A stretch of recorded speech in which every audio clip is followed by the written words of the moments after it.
Hello everyone, welcome to our session, Lift and Shift Your SQL Servers to Azure Virtual Machines. And my name is Raj Pochiraju, and I'm a Principal Program Manager in Azure SQL Group.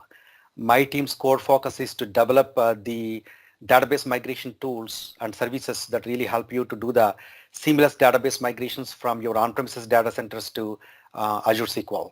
And today I have my colleague Amit Banerjee, who is co-presenting this session with us. So I'm going to let Amit to introduce himself. Hey, thanks, Raj. Welcome to the session. Hello, everyone. We're glad that you're able to join us. My name is Amit Banerjee. I work as a group program manager for the Azure SQL team. One of the areas that I'm responsible for is SQL Server and Azure Virtual Machines. So before we go ahead, we want to thank SPAS for this opportunity to let us talk to you about SQL Server and Azure Virtual Machines, and you can explore all the resources that PAS has to offer on pas.org. So what are we going to talk about today? So today we're going to talk about what benefits you as a customer of SQL Server have when you move from on-premises into Azure and run your SQL Server instances on virtual machines. What does Azure SQL Virtual Machine offer? And then Raj is going to talk to you about how we can actually make that migration a lot easier. So what is Azure Hybrid Benefit? Azure Hybrid Benefit is a set of benefits that you get as a SQL Server enterprise subscription customer or as a SQL Server software assurance customer. And one of the first benefits is when you have an on-prem SQL Server license, and when you're actually leveraging that license on an Azure virtual machine, you can interchangeably use your enterprise licenses and you can apply them to an enterprise SQL Server VM or a standard SQL Server VM. And how would that work is what you see on your screen right now is you can take 6 cores of Enterprise Edition that are covered with software assurance, and you can actually run another SQL virtual machine in Azure which has 6 cores. If you don't want to do that and you want to actually run standard virtual machines, you could do that as well. And in this case, you don't need to buy standard edition licenses. You could just take those 6 cores and apply them across 24 cores of standard edition. In this illustration, what you would see is you actually have 4 virtual machines with 6 cores each. So now, without buying new licenses, you're able to apply your existing licenses to a completely different edition of SQL Server. And this is part of your Azure Hybrid Benefit. One of the other things that Azure Hybrid Benefit offers, and this is something that I was super excited about last year when we launched this benefit, it's actually offering HA and DR. In any enterprise environment where you're running a production SQL Server machine, you would have some sort of high availability or some sort of disaster recovery configured for your system. And one of the things that we commonly see customers do is they actually create multiple replicas across different geographies and different sites to plan for a true disaster or even site disasters. And what that does is it can quickly escalate your cost for running SQL Server if you have to license all of them.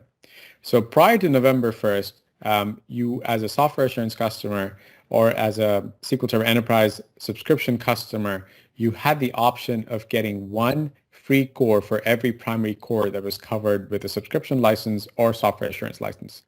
And that free core had to be passive, and you could use that for high availability or disaster recovery. So what do you see in front of your screen is a topology where you have an Azure virtual machine, and in that Azure virtual machine, you have 2 replicas. In this case, I'm using always-on availability groups in this illustration.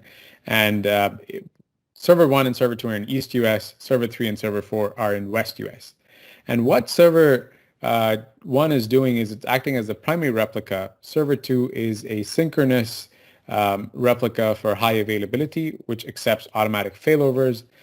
Server 3 and Server 4 are asynchronous replicas, which are configured for DR purposes, but they're not accepting any production application connections, and they don't serve any read-only workloads. So in this scenario, you had to license Server 1, Server 3, and Server 4. Starting November 1st, you only have to license Server 4 because we added an additional benefit where you could take a DR replica, and that DR replica if it is passive, you don't need to license it. So the first DR replica is free if it's supporting asynchronous data replication. Now, what is a passive replica? So we clarified that as well last year. Your high availability and disaster recovery service must be passive, which means that they should not support any production workload. They should not support any reads. You could perform backups on them. You could monitor them for uptime. So your monitoring applications can connect to them and collect monitoring data. And you could run maintenance operations like CheckDB on it. In addition to that, you could even take your environment and run DR drills on the DR servers. And how you do that is, if you brought up server 3 and server 4 for short periods of time, you could actually run DR drills on those replicas without incurring an additional license cost. In addition to that, the benefit that you get with a setup like this is you can recreate the replicas because you're in Azure as many times as you want without having to acquire new hardware. And this applies to all releases of SQL Server, not just SQL Server 2019. As long as you have software assurance covering your licenses, you have this benefit. Or you're running SQL Server instances with subscription licenses. And you could use any feature that supports high availability and disaster recovery, or you could use a combination. For example, you could set up always-on availability groups on server 1 and server 2, and you could set up log shipping for the passive replicas on server 3 and server 4. So in this scenario, server 3 would not need to be licensed post November 1st. So let's go over to the next slide and see how this would work if it was a distributed availability group. Distributed availability groups are very common. We see customers applying those in Azure, especially across regions. So in this case, the server 3 and server 4 no longer reside in the US Azure region. They're now set up in Europe, in UK West. In this scenario, the distributed AG is acting as a forwarder for server 3, and server 4 is receiving the data from server 3. So in this case, you would not need to license server 4. Server 3 needs to be licensed because it is acting as a forwarder. So let's look at another topology. In this scenario, it's a little different. You have a combination of on-premises and SQL Server instances running on Azure virtual machines. So let's see how this will actually work. This is a pattern that we are seeing very, very common nowadays, where customers are keeping their on-premises environment and keeping their, we call this hybrid environments, and you have to set up either log shipping between the replicas residing on-prem and in Azure, or you could use always-on availability groups, which is the recommended technology that we would suggest, or you could use things like simple backup and restore through Azure services like Azure Site Recovery. So in this case, the 3 servers that you see on your screen are actually on premises, and server 4 is running in Azure in a VM. Now, starting November 1st, instead of licensing server 3 and 4, you would not need to license any server as covering your primary with subscription licenses or with core licenses with software assurance. The way this works is server 1 is covered with software assurance or subscription licenses. For server 2, you're leveraging the high availability benefit. Server 3 is leveraging the asynchronous DR benefit, and server 4 is leveraging the hybrid DR benefit. So what would have required 18 licenses in the illustration that you see on your screens, now you actually require just 6 licenses to set up this entire environment. And it's giving you 2 levels of failure, one on premises where you can recover from a disaster, and then another level of disaster recovery coverage with server 4 on an Azure virtual machine. So with those benefits, you might ask is, what do I do if I have to do reads on the server? If you have to do reads on the server, all the replicas that are serving reads to any production application need to be licensed. But one of the benefits of running SQL Server in Azure Virtual Machine is you get to use pay-as-you-go licenses where you pay for only the number of hours or days you're running your SQL Server Virtual Machine for.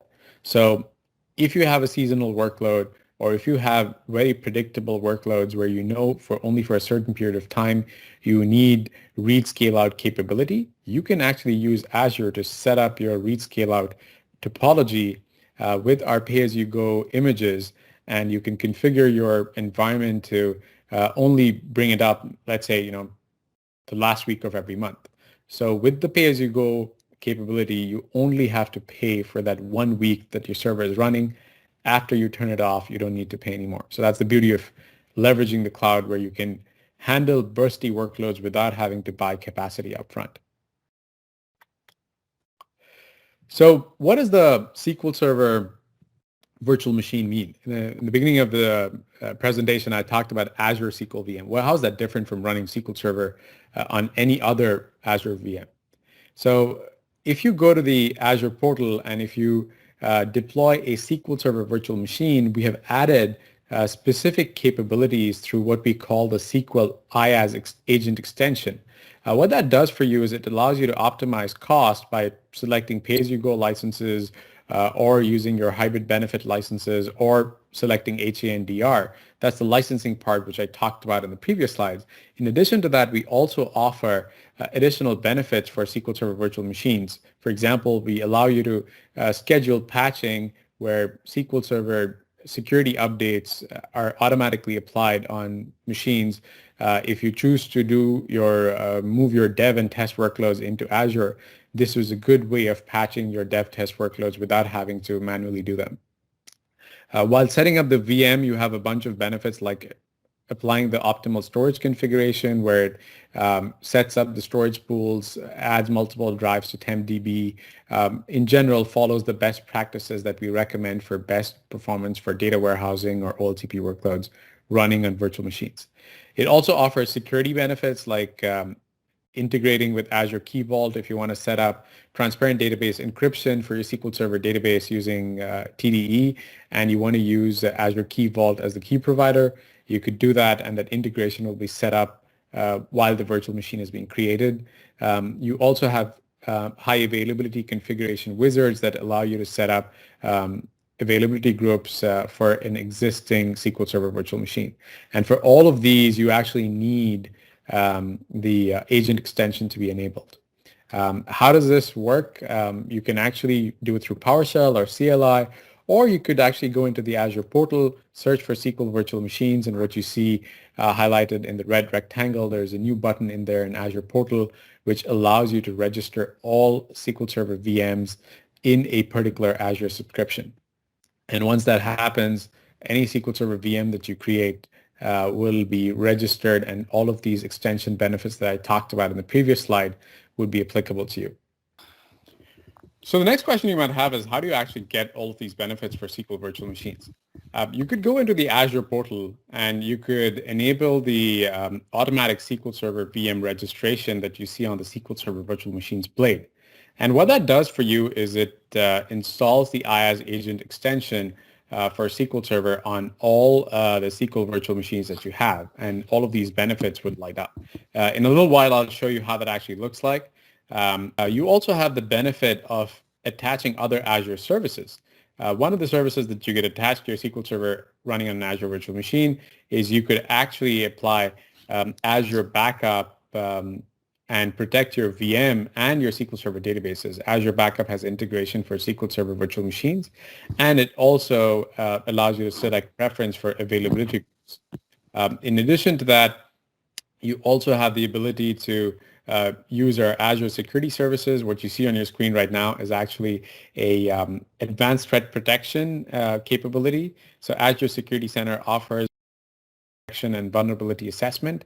It allows you to leverage our existing algorithms for detecting anomalous and malicious activity on your SQL Server virtual machine, including the connections that are coming in, so you could detect things like denial of service attacks or DDoS attacks against your VMs. On top of that, you could actually use Azure Site Recovery to protect your entire topology, where you can create a single topology with Azure Site Recovery, where your applications and your SQL Server VMs are protected together, and they are replicated to another site of your choice. So let me show you what this looks like. Let me bring over the Azure portal and show you what kind of benefits you get with the SQL Server IaaS extension. So what you see on your screen right now is a view of a SQL Server virtual machine that I've configured. This belongs to a colleague of mine, Pamela Hood, who's also speaking on different topics at the past summit. So look forward to our sessions. So in this particular case, I have a SQL Server VM configured, and all the different options that you see on the left pane are basically things that are enabled only because it's a SQL virtual machine. So the first is the license type. So what you can do is you can actually toggle between different license types on Azure. In this case, this particular VM is configured to be a VM with Azure Fit. You could even switch to pay-as-you-go, or you could switch it to an HA and DR if you have software assurance or equivalent subscription licenses covering your VM. The flexibility to switch between Azure Hybrid Benefit and pay-as-you-go makes it a lot easier to manage costs. In addition to that, you can extend your drives from here. You can switch your billing types. You can move between editions as you see fit. The patching benefit is really great for dev and test VMs. You can pick a day of the week, you can pick a time, and you can pick a time window within which the patching needs to be completed for security updates. If you don't want to use your custom logic to do the backups, then you can enable automatic backup. The retention period is 30 days. You can enable backup encryption. You have the ability to backup system databases, and you can even configure a backup schedule as you see fit. And you have the ability to even turn on our services if you wanted to during setup. This particular option is in preview mode. You can actually configure a Windows Server failover cluster. Recently, we announced support for SQL Server failover cluster instances on Azure Virtual Machine with Azure Shared Disk. So this will actually help you set that up rather easily. Again, if you want to turn this on for multiple virtual machines in your subscription, you go to the SQL Server Virtual Machines tab, and you basically pick the automatic SQL Server VM registration. Once you click on that button, it'll open up a view. You pick the subscription, click on register, and all of your VMs, SQL Server VMs, will be enabled with these benefits that I talked about. So let me go back to my presentation and talk about a new benefit or an existing benefit that I haven't covered in this presentation so far. So the question is, great, I have all these benefits. What do I do? How do I actually get them? All of my VMs are running, or all of my bare metal SQL Server instances are running on premises. So first, let us explain how we can actually make it worthwhile from a cost perspective. As part of the Azure Hybrid Benefit, let's say you're moving 10 cores into Azure. We allow you to use those 10 cores concurrently between Azure and on-premises so that you have about 6 months to move your existing workloads into Azure. After 180 days, they can only be used either on Azure or they can be used on premises. So for this period of 6 months while you're planning the migration, you actually don't incur the cost because you're running SQL Server in both places. That's an awesome benefit to manage costs, especially when you have complex migrations that you're executing. So talking about complex migrations, I'm going to hand it over to Raj to talk about how these complex migrations and large-scale SQL Server migrations can be made a lot easier with some of the new migration tooling and experiences that we're building into Azure. Raj, over to you. Thank you so much, Amit. Let me start sharing my screen first.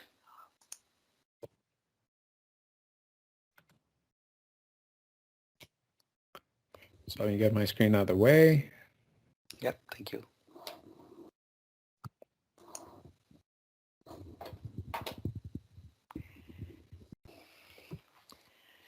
Yep. So let's first talk about the various migration triggers and then how the migration strategies are going to be adapted for some of those migration triggers. So broadly, if you look at our customers, you can really put all the migration triggers into two different buckets. One is infrastructure migrations. The other one is the application migrations. In the infrastructure migrations, mainly driven by the data center lease expirations and as well as software ending support. In these cases, what customers are really looking for is that, I want to really migrate from my first priority is to migrate these different servers as it is to the cloud at first, and then I'm going to think about modernization at later point of time. And there are other set of customers who really want to leverage the built-in features of the cloud, like elasticity, scalability, and all the great security features that that you can really adapt that Amit talked about, and to build some of the innovation into the applications. They are trying to do kind of modernizations as well. So if you look at the different migration strategies the customers are adapting to, when it comes to the infrastructure migrations, a lot of customers are really looking at simply rehosting their environment. What really rehost means is that essentially simply lift and shifting their entire servers into the Azure. So that's the most safest, quickest, and most reliable way of doing the migrations at first. And then when it comes to the innovations, bringing innovations, start leveraging the platform as a service benefits and everything, built-in disaster recovery, built-in high availability, scalability, elasticity, and then start leveraging the native cloud services. They're more adapting like refactor and re-architect kind of architectures while they're doing the migrations. But even if the customers goes with the rehost strategy at first, then slowly they are also thinking to start leveraging the cloud services to do more of a modernizing their applications and all that stuff. So we have a number of customers who originally adapted rehost migration method in last 2 years. Now they're really thinking to start optimizing their investments into the cloud by start modernizing their applications, right?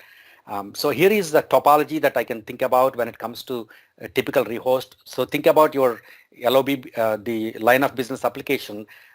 Both the web and application components are hosted on one or more VMs, and then you have your database layer, which is also hosted in one or more either physical machines or any VMware machines that you might be running, or you might simply running on the other clouds as well. Right now, if you're planning to really migrate to the Azure, one way to do it is if you really want to do a true lift and shift migration, that means you're going to get the same operating system and same SQL Server version, instance version. Then you can really use the our Azure Migrate service, which I'm going to be demoing today. So you can really use that service to lift and shift both your application web servers and as well as your database server. So simply just use Azure Migrate for all your migration purposes in this case.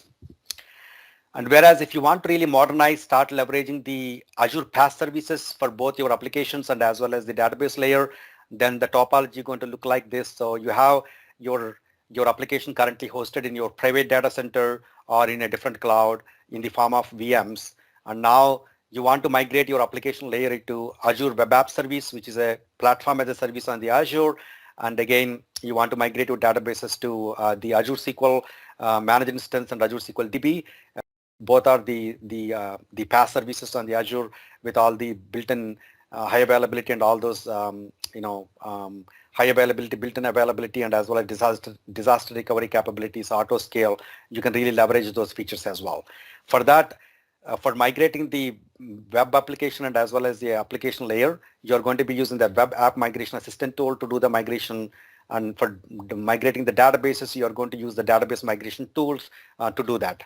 So today, what I'm going to be focusing mainly on my demo is I'm going to be mainly focusing on doing how to leverage the Azure Migrate service to do a true lift and shift migration. Whereas I have a different session where I'm going to go deep dive into how you can really leverage the web app migration tool and as well as the database migration tools to migrate into the Azure PaaS services. So I have a separate session. So I welcome you to that session to really look at the modernization story of the Azure. And then in any of these methods that you would adapt, this is a typical migration journey is going to look like. At first, you need to go and then discover your data estate and your all estate, and then make sure that you find out the application dependencies, so that you understand which of these servers that you need to migrate together and how ready these servers are migrating to Azure. You really want to understand all that stuff. And then you also want to understand some of the monthly estimates that might incur when you migrate to the Azure. Once you have that all planned, then the next step is to migrate. And in the migration, at first you are going to establish an initial migration, and then you establish a replication between on-premises and as well as the Azure environment. And then you would call out a migration cutover when you are ready to do the migration cutover. And once you migrate to the Azure, then you think about optimizations, right? So start leveraging the native cloud services, start leveraging the services that really help you to secure your environment, monitor your environment, and you further optimize your investments into the Azure. So that's a typical migration journey is going to look like. I just want to briefly touch upon some of the tools that we have in terms of migrating the databases, and then specific source and target pairs that we support migrating to the Azure. So we have a broad spectrum of sources that we support migrating from SQL Server, obviously, that you can migrate to Azure targets. You can migrate from Oracle to either Azure database for PostgreSQL, or you can migrate to any of the Azure SQL targets as well. Same thing with MySQL and Postgres. You can do a simple lift and shift migration to the Azure database for MySQL and Postgres respectively. You can migrate from MongoDB to Cosmos DB when it comes to the NoSQL databases. Not only that, like I said, we support migrating from on-premises environments. We also support migrating from other clouds like AWS and Google Cloud. And the specific tools that you could use that take you through the migration journey that I talked in the previous slide, these are the various tools. Today, we are heavily focusing on Azure Migrate because that is the service that is going to help us out to perform a lift and shift migration. Whereas if you want to migrate to Azure SQL PaaS, then the tools that you are going to be using is Data Migration Assistant tool that really help you to assess your databases, to really understand how ready these databases migrating to Azure SQL DB and managed instance. It also helps you to find out the right SKU that you can be able to migrate to that can really render the same performance or exceeded performance for your workload when you migrate to Azure SQL. And then when you are migrating from Oracle to Azure SQL targets, then you need to make sure that you do the schema conversions that are compatible with Azure SQL targets. So that is where the tool called SQL Server Migration Assistant tool that really help you to do that schema conversions. And the good thing with that tool is that it learns from previous conversions that customers might have done, and it learns from that, and then it tries to automate those schema conversions for you. So those are the tools that will really help you to do the discovery, find out the Azure readiness assessment, and also do the schema conversions as needed. Those are the tools that you're going to be using it. When it comes to migrating the databases, if you're doing a true lift and shift migration, you can use the Azure Migrate as a service to do the migrations. But if you really want to migrate and as well as upgrade, either to a SQL Server which are running on the Azure VM or Azure SQL DB or Azure SQL Database Managed Instance, then the service that you're going to be using it as Azure Database Migration Service, which is a fully managed service on the Azure that really help you to do that database migrations with a near zero downtime experience. So with that broad spectrum of tools and services that we have, the source and target pairs that we support, today I'm going to go back to my demo to the scenario here where my application is currently hosted in the VMware environment that I'm going to be migrating to the Azure VMs. So my environment is actually running on a physical servers. And then I'm going to be migrating these two servers to Azure VMs, actually, both application server and as well as the database servers. And let's see how that migration is going to look like. So I'm going to stop my presentation right there, and then I'm going to go to my demo. So I'm going to use, like I said, I'm going to use Azure Migrate service. For that reason, I logged into the Azure portal here. Now I need to create a Azure Migrate project if the project does not exist already. Then I need to do the discovery and as well as the assessment at first, and then I'm going to do the migration at a later point of time.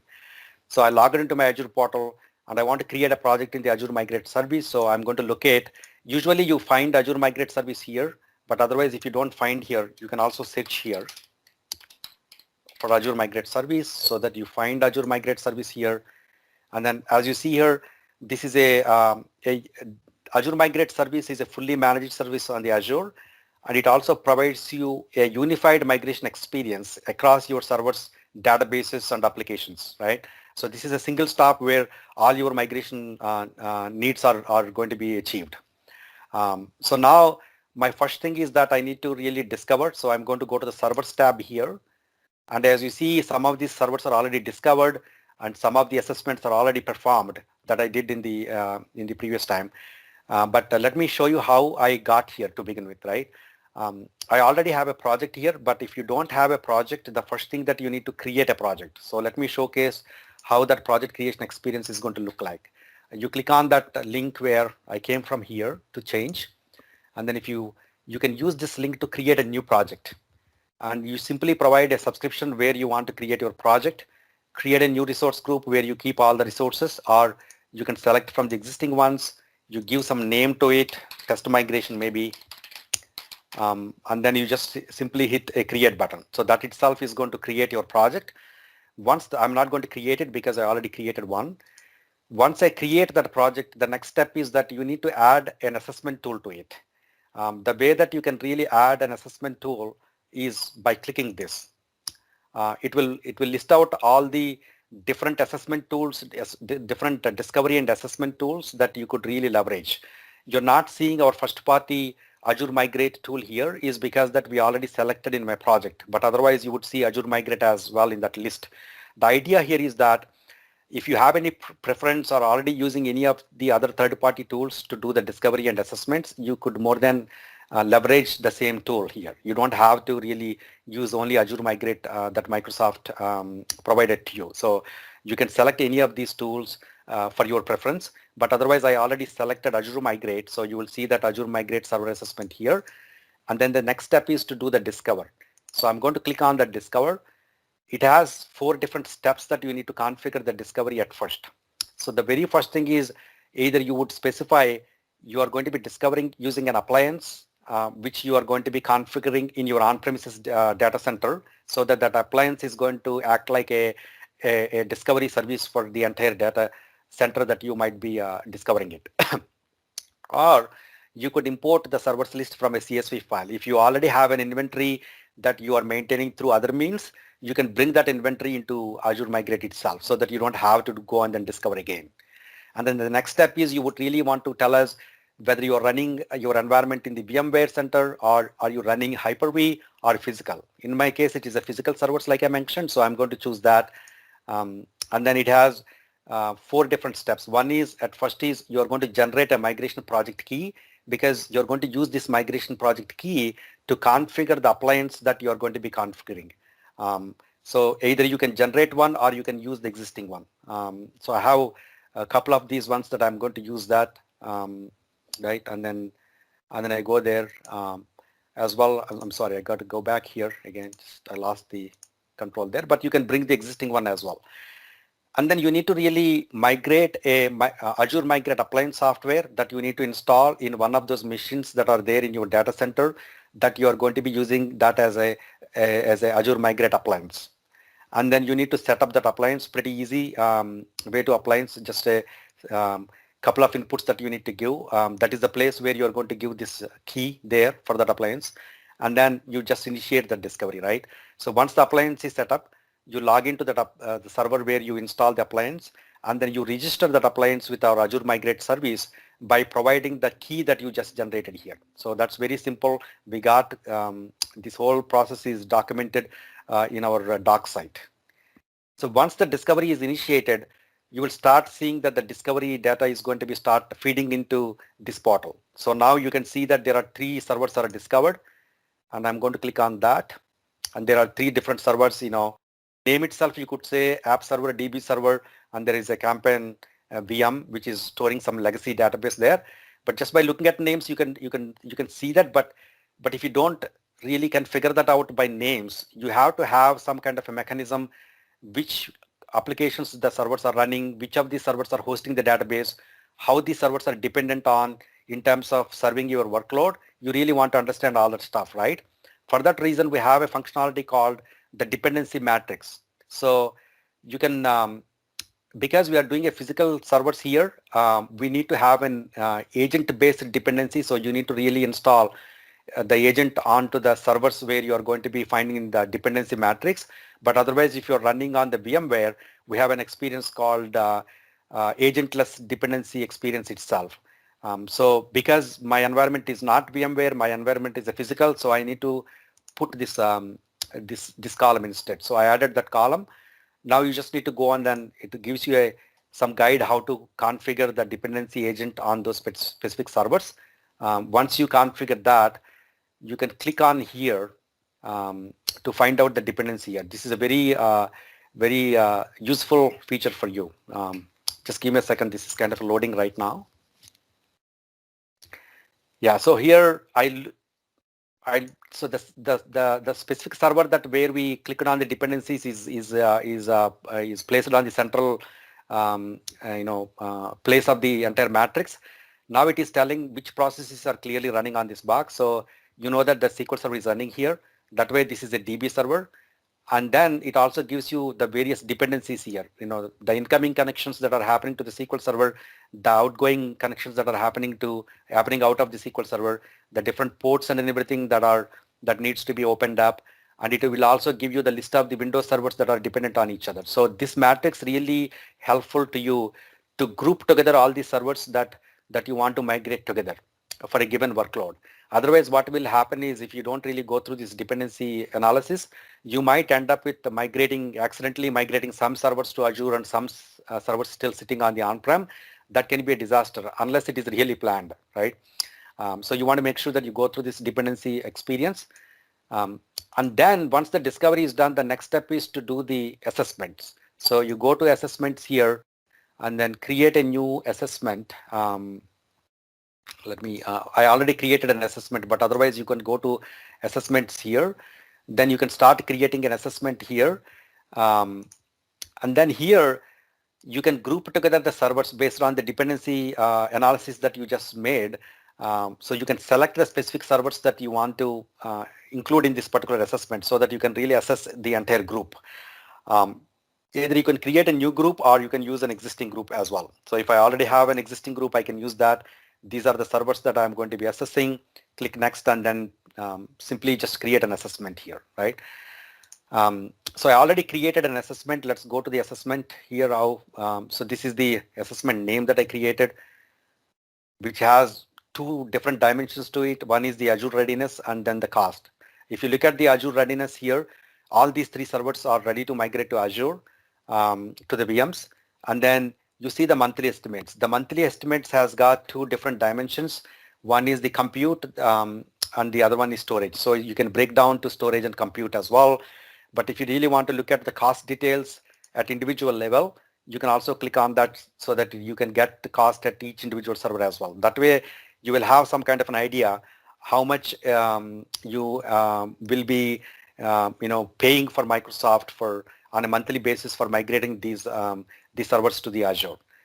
And then if you have thousands of those servers, you can also export this whole assessment into Excel kind of output that you can really play around with that assessment results. So that's how Azure Migrate really help you to discover, find out the application dependencies, and then create an assessment, and then find out the Azure readiness, and as well as the cost details. So this really help you to really plan your migrations, right? So once you get to the assessments, once you're happy with the assessment results and everything, now you determine that I want to really migrate, and I want to really migrate a rehost migrate. I just want to migrate lift and shift. Then that is the place where you can start using the server migration tool. Likewise, you have multiple tools that you can choose for doing the assessments. The same way you can also choose different other tools that for your preference to do your migrations as well. But in this case, I just used our Microsoft Server Migration Utility. And then it also has a process. At first, you need to go to the discovery experience. In the discovery experience, you need to tell what is the nature of your. In my case, it is a physical server. And then there are a couple of options here. Install the replication appliance or install a scale-out appliance. Physical servers only supports install a replication appliance. So I need to click on that. Just like how you configured the appliance for the assessments, you do the similar kind of stuff to configure your migration appliance as well. That means this appliance, think about this appliance is a machine which is running in your on-premises data center, right? Which has access to all your servers that you are trying to migrate. So the same thing, you first need to download the replication software and install that on the machine which you have chosen as an application, as a replication agent, and then configure that replication agent. That you need to first download some kind of a key file, the authentication file. You are going to be using that authentication file to register your appliance with Azure Migrate project that you just created, and then you select, and then I already did all that work. So now the registration is also finalized. The replication is ready for us to do the migrations. Once the migration is done, then you will configure the replication. At first, you need to establish a replication between your on-premises server and the Azure VM. So I click on replicate here. And in the replicate, again, you are going to be selecting what type of virtualization that you are bringing in. Because in my case, it is a physical server. And you select an appliance that you configured in the previous step. And then you just go to the next step here. And then it auto detects the let me see here. I'm not sure why it is not picking up the, maybe I used a wrong replication now.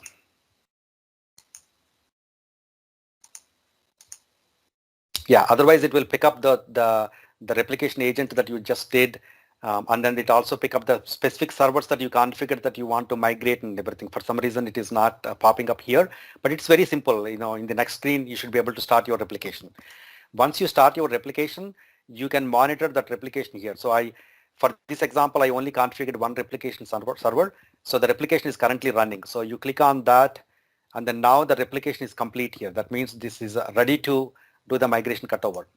You can further click on that, and then it will give you the health of that replication, any configuration issues you need to deal with. Everything looks green. So once the replication is established and it is 100% in sync, then the next step is you need to really test your migration before you call out your production migration. So the beauty of this service is that it will give you an ability to test your migration at first. So either you can initiate from here, or you can go back here, you select that, and currently it is telling that the test is not performed, right? So you can go here, and then you test migration. And then select the specific VNet that you want to migrate this VM in the Azure. So I go to select this one, and then you simply test migration. Now it is going to do some kind of validations and establish the test migration. At the end of the test migration, what will happen is it will create a test VM on the Azure, whether that VM, whether the source is running application or a SQL Server workload or any workload, as a matter of fact. It migrates as it is, and then make sure that it creates a separate VM, and then it will tell you whether the test is succeeded or not. Once the test is succeeded, it will take some time. So you go and then refresh that. Now it is initiating the test failover. So it will spin off a Azure VM, and then it will replicate, because the replication is already done. It is just going to call out the test VM. Once the test is done, the beauty of the service is you can undo the test, so that now next time you can do the production migration. You don't have to reestablish the replication again between the test and production. You just do test undo completely, and then you can initiate a test migration. So let me go back here to see if I can do that migration as well. So I'm going to refresh this one more time. Once the refresh is done, if the test, undo it actually, then cleanup test migration will automatically gets enabled. Right now it is still completing it, but otherwise, let me do it again. Yeah, so this test is still going on, but otherwise, if the test is done, the cleanup test migration will be enabled, so that you click that, so it will undo the migration that it just did. Once that is done, you would be using the migrate button here to do the actual production migration cutover. So at the end of the production migration cutover, your target Azure VM will up and running, and then you don't have to do anything. All the applications and databases which are running on that, they're going to be come online and ready to use actually, right?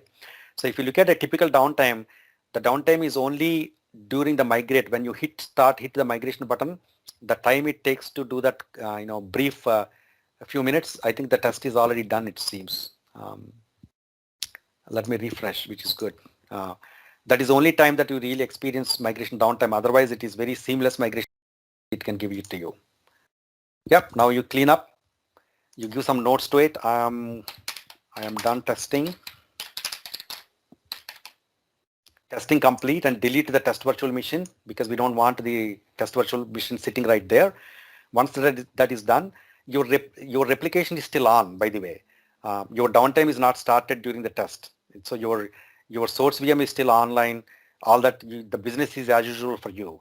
Once the testing is completed, cleanup is done, then you will hit the migrate button. That will complete your production migration. That is the only time that you will have brief migration downtime. Right? So that's how you can really leverage the Azure Migrate service to do the true lift and shift migrations. And now let me switch back to my slides here. So if you want to perform a migration to more of a Azure App Services or Azure SQL DB or SQL Manager instance, then you can use the Azure App Migration Service and Database Migration Service as well, which I'm going to give deep dive demos into other sessions that I'm delivering. So with that, I just want to showcase some roadmap that we have. So we last 6 months ago, we delivered a DMS hybrid, which really help you to do the database migrations when you do not have express route connectivity between your on-premises and under the Azure. That's really help you to do this kind of a migrations when you don't have that kind of a network connectivity.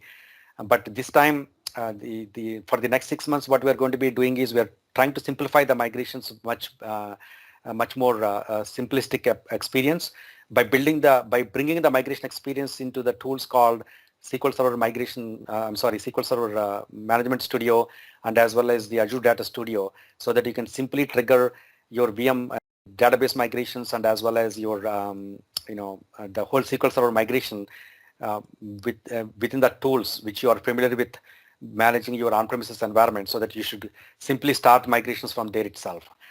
And we are also improving the Azure Migrate experience further to further simplify the discovery and as well as assessment and as well as the database migration experience into a single Azure Database Migration Service, so that you don't have to back and forth with multiple tools. So you will have a seamless experience across Azure Migrate Service that really help you to do the data-centric and data estate type of migration. So those are the features that are coming in.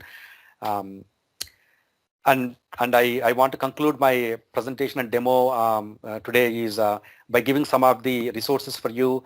Azure SQL Family, you can learn more about SQL servers on the VMs and also the pricings and everything. And more importantly, Azure Migrate Center is really provide you all the resources that you really need to do all type of migrations that you are going to be planning to for Azure. And then a few of the resources that really help you in terms of the database migrations, the tools that I made references in my demo, and more importantly, the database migration guide provides a step-by-step migration experience for migrating your databases and servers to Azure. And we also have a bunch of videos that we are hosting in DM YouTube, so that you can get more insights into how these tools works. With that, lastly, but not least, session evaluations are very important. We use the feedback that you provided to improve our presentations and improve our products, actually. So with that, both Amit and I conclude this presentation, and thank you so much for your time. Thank you very much, and have a good rest of your day. Good afternoon, good evening, or good night, depending on where you're joining from. Thank you. Thanks.